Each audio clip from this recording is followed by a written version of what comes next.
Hey everyone, my name is Dante and you're watching Shadow and Act. Today I have the one and only Nina Parker. How are you today?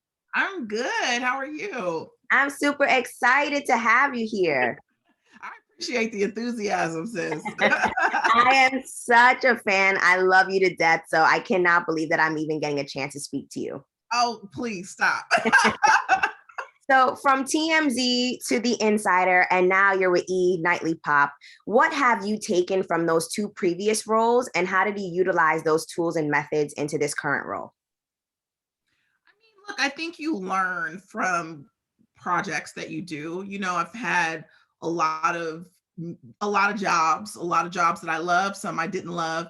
And what I've learned is when I've become unhappy in a situation or there's things that happen, is you sign on to something, and with TV, your bosses have an idea and you have an idea, and sometimes it aligns and sometimes it doesn't. So what I've just tried to do with positions is just like figure out what I love, what I want to gravitate to, what experiences I never want to have again, how I want to stand up for myself, how I want to vocalize. And so I think for me, I've really learned to have a voice for myself behind the camera.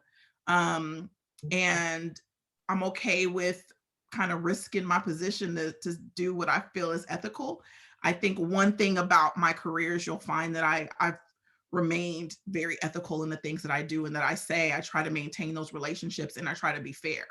And I'm not willing to risk my reputation for a story that will be gone in 24 hours. Yes. So, sometimes you have to tell people no, and it's scary. But, as I've grown in this industry, I've learned to really find my boundaries and my voice. And so from that, I've been able to take that into this experience with E. And instead of feeling like I have bosses, I feel like I have partners. I absolutely love that because I was actually going to say in my next question, I love that you give a represented take on the show, but have you ever been fearful that maybe the audience may not actually take it in or that you may get social media bombarded? No. I love you. She's very confident. No. But I'm seasoned. I've been doing this for a while. Now, look, like I am, there are people who, like, I have friends who are in media who are very nonpartisan. You would look at their Instagram, you would know, you wouldn't be able to tell who they voted for. Like, I am not that. I have had to, over my career, figure out, like, who am I going to be and how am I want to represent? And I'm opinionated, and it's, and a little snarky, and that's who I am. So I don't really, there have been times where I've been like, oh, did I go too far? But for the most part, I try to, like, stand behind what I say. And look, we get our topics in advance, so I kind of know the what trajectory I'm going to kind of, pick and go through. So by the time it airs, I'm kind of 10 toes down in what I said. And I welcome the criticism, but in the words of Nene Leakes, I said what I said. I was going to say that you said what you said. I know that you must get this question very often, but what are some big no's you feel like journalists or up and coming media personalities should know? I mean, some big no's. Yes. Like don'ts. The don'ts. Because I feel like everyone knows pretty much like the yeses or what you should be doing. But what about the things we don't know that we shouldn't be doing? I mean, for the most part, it can be relative, like, I think there are people who might work for, like, organizations like yourself where there may be more constraints, and then there might be somebody who works for, like, the Shade Room that has, a big more of an open platform to be a little messy, you know what I mean, and say things. And then there might be people who work for the New York Times where, like, okay, I literally can't say anything other than this. So I think it depends on where you're at first. Okay. But again, I think my biggest do is just to be ethical. I have friends who have started, like, blogs, and we've had conversations where they'll ask me, like, they have a story with sources and they want to post it. I'm like, did you get a comment from the other party? And they're like, no. And I'm like, I feel like you should, I mean, with blogs, it's different. They don't have to, there's no rules that say they have to. I think it's unethical to post something without talking to the other side, even if they're going to cuss you out. Like, I think you have to give somebody an opportunity to respond. So for me, I feel like you have to be fair, even if you feel skewed one way. Like, I'm not the biggest Future fan, but if there's a story about Future and Sierra, I got to hit him up and ask him for a comment. I have to. Yeah. So I feel like just trying to be as ethical as possible while still being opinionated is fine. But I feel like you have to be fair fair. And you have to kind of extend the grace that you would want somebody to extend to you, because, you know, you do this thing enough and people start to know you as a celebrity in your own right. And then you're like, nobody's giving me this respect. And it's like, well, you didn't give it to anybody for all this time. Why should they hand it over to you? So I try as much as I can to treat people the way I want to be treated. Oh, what a great response. And what I love about the show in general is that Morgan, Hunter, and you give me, like, as if when I'm watching the show, I'm with my best friends in the living room chatting it up. So what do you guys do offset in order to bring that genuine feel on camera? Well, Morgan has been on maternity leave for 3 years, child. So, but when she was around, because, you know, listen, she has to tend to her children right now, but, you know, we have a group chat. And Hunter and I are super close. And so I'm, you know, with Morgan, she has to be careful because she has children. She doesn't want to, you know, we're around a lot more people. So she has to be a little bit guarded lately as to like who she can let over and stuff. But we've been in her home. She's had like taco night. And then, you know, she's hired like a chef to like, so we have those like bonding moments. And then, you know, we all have our perspective, like birthday parties and things like that, where we'll go to support each other. And for Hunter, he also does like YouTube stuff on the side where he might cook or whatever. So he'll invite me over to be like the guinea pig to try a new dish. So we try, you know, if it's even if it's just like once a month, just doing something outside of the show that's together. And then we're always in the group chat. Like we're always talking about, you know, something and, you know, sending a link or talking about something. So we try to maintain that communication outside of the show. I think we all have our own individual lives. It can be hard, but I think we try to stay connected as much as we can. And our banter is really genuine. Yes. And 500 episodes as of recently. Congratulations. Thank you. When you reflect on all of these episodes, what has been your favorite moment, your favorite takeaway from them all? I mean, our prank episodes are pretty good. I'm not usually happy in the moment. No. I do not love pranks. I love pranking. I don't love being pranked, but it is funny. And you know, I think I love watching like our episodes where they show our outtakes because our show isn't live. So we have that benefit of being able to like, you know, cut it and edit it. So seeing our outtakes and things that I don't even remember saying are really funny, and seeing that genuine interaction between us. But yeah, I mean, it's such a blessing to be here and to have people kind of come along this journey with us. So no, it's exciting. And I think my favorite moment is really just going from coworker to friend with, you know, Hunter and Morgan, and really just genuinely being invested in each other's lives. And, you know, knowing like, look, things don't last forever. So knowing that you have these bond with these people, like this is etched in our history. Like we will always have this show. So it's really dope. And like you said, things don't last forever, but this show has really stood out for a while now on E! Are you ever fearful of the unknowns, like maybe possible cancellations or maybe adding more people to the show? How do you navigate those feelings?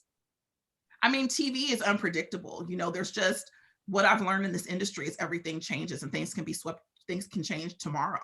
I always recommend having multiple streams of income. And you know, honestly, I'm not afraid of that kind of stuff because I don't feel like my destiny is tied to one place.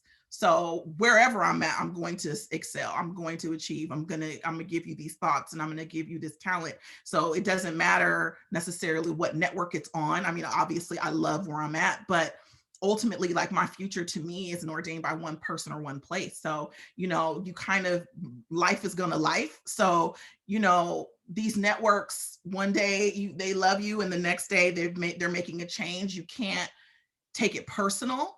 The best you can do is just like create that audience for yourself so that when the time does come that you need to move forward, you know, people really see you for who you are and it makes you available for the next thing. And, you know, I feel like you're always where you're supposed to be. So if the time does come to where it's time to do something different or add something, I'm cool with that. Wow. I feel like I got a cup of advice in that for myself. So I love that. Thank you so much. And one thing you hit on is that this industry is forever changing. How do you stick with those changes? Because you got to go with the trends. And I feel like you're always with it. I mean, I try not to put too much pressure on myself. I did this Q&A with Candy from Real Housewives years ago, and I kind of asked her the same thing, and she was just like, you know, you can't get complacent in where you're at. Like you should always be thinking about the next thing. And you know, obviously from her level of success, that's really good advice. And I think sometimes, you get to a place and you're like, okay, let me just ride this wave for a while. And I think it's okay to do that for a season. Like, I think it's okay to just sit still for a little bit. I always recommend, like, if it's too much for you, it's okay to sit still. But I think it's really important to map a goal out and map goals out and try new things. And so, I sometimes, TikTok is moving really fast. I'm like, I don't know if I'm doing this right, but I'm trying to do new things and experiment, because sometimes the things that we are critical about, we end up loving. Mm-hmm. And so, I'm open. I say, like, when I started at TMZ, it was a lot of young people there. And one thing I appreciated about Harvey was that even though he was older and he was really old school journalism, when we brought new ideas to him, he'd be like, well, let's try it out. If it fails, it fails. And that really kind of set the standard for me to, like, not be afraid of failing. Like, not everything is going to hit. Like, you might try 100 things and only 98 hit, but the 2 that hit. So it just, it allowed me to be okay with failure and be like, all right, whatever, that was a flop, on to the next. And so I think that's really why I'm able to kind of move the way I do, because I'm not afraid if it fails. Wow. And what do you feel a well-rounded on-air personality has? I think for the people that I like, that are, especially when I'm watching, like, the younger people that are coming up, people who are well researched. I hate watching something and you're supposed to be the expert and you're mispronouncing the names, and, like, it's like, I do feel like Google is everybody's friend and you have to research. And I know we all get busy, but I don't like it when I feel like I see somebody more concerned about how they look and less concerned about their content. Yeah. So that's my biggest thing, is like, I feel like look good, feel good, but you gotta, like, when you are there and you get your moments, you gotta know what you're talking about. Like, you have to know and be able to, like, for me, when I get on set, you're not going to be more researched than I am. Like, that's my commitment to myself. It's like, you could be funnier, you could be this, but I'm gonna know my information. And ultimately that leads to your creativity everywhere, within comedy, within whatever's, when you know what you're talking about, just nobody can take that away from you. I'm like, I dare you to challenge me on these facts. I know what I'm talking about. So that's something that I look for when I see other people. It's like, I can tell this girl researched this. I can tell they watched the show. I can tell, that you can't mess with them about this information. It's so impressive to me. And the other side is like, you can tell people don't. Right. I love that. And then, have you ever dealt with imposter syndrome? I still am trying to figure out what imposter syndrome is, honestly. Wow. I'm like, what is this really? And then I later found out that this was actually something that was coined by 2 white women who were talking about people of color trying to be in a workplace that really had no minorities. And it definitely changed my view on the definition of imposter syndrome and how it technically should be used, and if it even should be used. And I think, it's just one of those buzzwords right now, like, like woke, or, whatever. Like, I think we all deal with insecurities. And I think being a person of color, especially a Black woman in a space, is not anything that I can define to anybody else but other Black women. It is just something that we deal with that I think is hard to define. And it creates such a tribe of trust with other women who are going through the same thing, because it's just like being in, like, a fraternity or sorority. Like, you can't really explain it to the people outside of it, but when you're in it, there's like that unspoken thing. And sometimes it's not about the imposter syndrome, it's just about how you deal with it. Like, how do I cope with this? How do I deal with it? And sometimes it's just as having that tribe to lean on, because sometimes you can't do nothing. So for me, I have my self-doubt just like everybody else. I have moments where I'm just like, why not me? But I've really tried to take all of those negative things about, like, why I didn't get a job or why something didn't happen for me and it happened to somebody else, and use it to fuel my creative side. So, like, with my clothing line, I created that because I felt like I didn't have cute clothes, and I was frustrated and I was mad that all the skinny girls got all the cute clothes, and I felt like I wasn't dressing how I saw in my mind, and I really was mad about it for a really long time. And then I was like, how long am I going to be mad, or am I going to do something? So for me, like, those, like, pitfalls and things where I feel like I'm not getting something, I really do try to use it to cultivate a better future. Wow. I just feel like I'm getting an educational lesson from this interview because one, I had no idea about imposter syndrome being started from there. And now I need to go do even further digging into that. Like you said, should it even be used? Because there are words like woke or, Yeah. spiritual, all these new hit words that people are using, and we're just running with. Everybody has a different definition. So Yeah. I'm like, what is this really? Or, or is it just, is it just these common things that, there's just a word for it, like the term gaslighting. So, it's stuff that's existed always. And now we have a buzzword for it. It's overused. Yes. And I also want to ask you, do you think there's any possibility of you having your own talk show or having your own like fashion commentator show? Because I really just love you as a whole.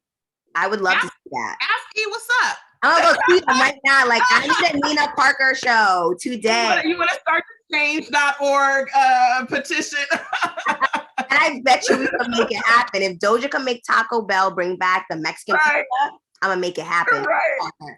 I mean, look, I would definitely 100% be down for that, So when God sees it fit, I'm here and ready. I absolutely love that. My last question for you is, what makes your end of the night pop? Whether that be self-care, dancing, what makes your night pop? It varies. So it's not always the same thing. Some nights it's just like, okay, let me decompress, let me shut everything down. Like that makes me feel good. Some nights it's like there's a movie, I have the Batman queued up and I've been waiting for the right day to watch it. So I like to lead myself up to excitement because I feel really good when it happens. So I'll be like, I'm gonna watch the Batman Thursday night. I'm gonna get M&Ms and popcorn. I'm gonna have so I like to do these little things where I can be excited for it at the end of the week. So it just depends. Every week it's different. And some days it's just like, I'm going home, I'm going to bed at 4:00. I'm literally going to wrap my hair and be in bed by 4:30 and I'm going to sleep. So it just depends on my week. This week it's the movies, but it just depends. But I do try to do something for myself. You are absolutely amazing. Continue to keep doing those things for yourself because I absolutely love your work. I love your commentary. You are a star. Oh my gosh. You are such a great interviewer and I love your energy and I can't wait to see what more you do. It's been a pleasure. Thank you so much. Hopefully I get to work with you one day. Thank you so much. Let's do it, girl. I'll be waiting. I'll be making sure. Have a great day and best of luck on everything. Thank you so much. Talk soon.